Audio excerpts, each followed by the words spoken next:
Assalamualaikum warahmatullahi wabarakatuh. Di sini saya Laili Aziza dari kelompok 1 akan menjelaskan sedikit tentang materi capital budgeting. Pengertian capital budgeting. Capital budgeting merupakan penganggaran modal dari keseluruhan proses perencanaan dan pengambilan keputusan yang mengenai adanya pengeluaran modal. Hal ini berupa investasi jangka panjang yang mana diharapkan nantinya akan ada manfaat yang lebih dari 1 tahun. Di dalam manajemen keuangan, capital budgeting dikaitkan dengan investasi jangka panjang.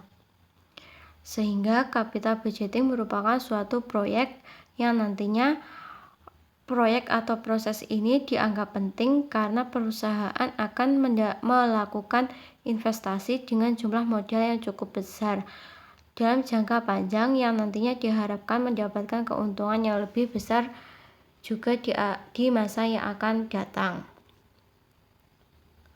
Selanjutnya yaitu cash flow estimasi.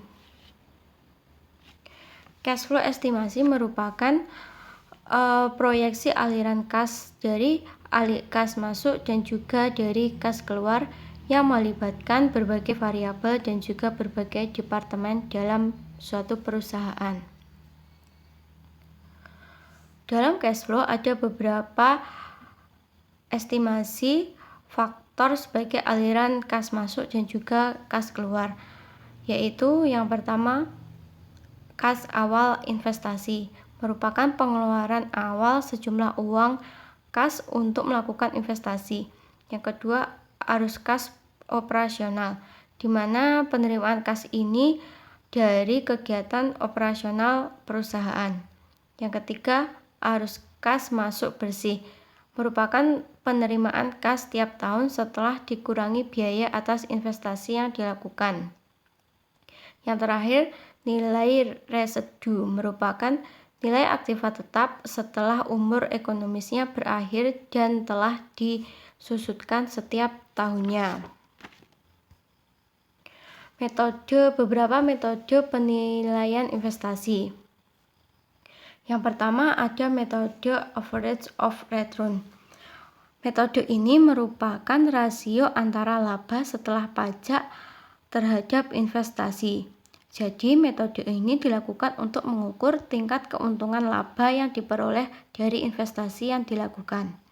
Kebaikan dari metode ini yaitu mudah digunakan dan juga metode ini merupakan metode yang cukup sederhana, di mana dalam metode ini tanpa adanya perhitungan yang rumit.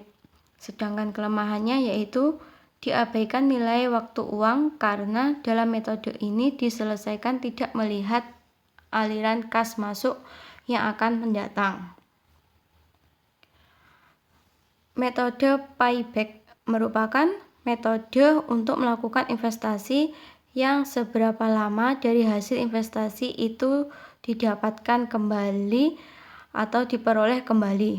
Jadi, metode ini digunakan untuk mengetahui kecepatan suatu investasi yang mana kapan hasilnya dapat diperoleh kembali.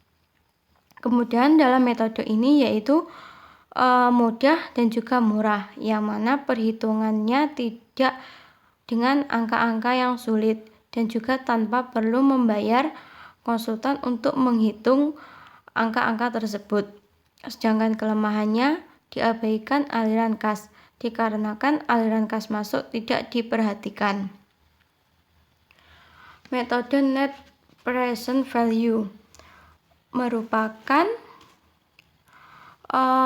penghitungan selisih antara nilai saat ini pada saat penerimaan kas bersih dan juga nilai saat ini pada saat investasi. Apabila nilai saat penerimaan kas bersih lebih besar dari nilai saat investasi, maka diartikan positif, di mana usulan proyek atau rencana tersebut dapat diterima atau dilaksanakan. Metode internal of return yaitu metode penghitungan tingkat bunga yang menyamakan makna antara nilai saat penerimaan kas bersih dengan nilai saat investasi dilakukan.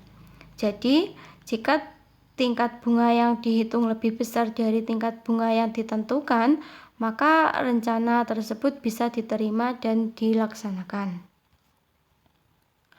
Metode Profitability Index merupakan perbandingan antara nilai saat penerimaan kas bersih dengan nilai saat investasi. Fungsi dari metode ini yaitu untuk mempertimbangkan nilai waktu dari uang dan untuk mengetahui keuntungan dan juga proyek yang sedang dilakukan. Demikian presentasi dari saya. Apabila ada kurang lebihnya mohon maaf. Wassalamualaikum warahmatullahi wabarakatuh.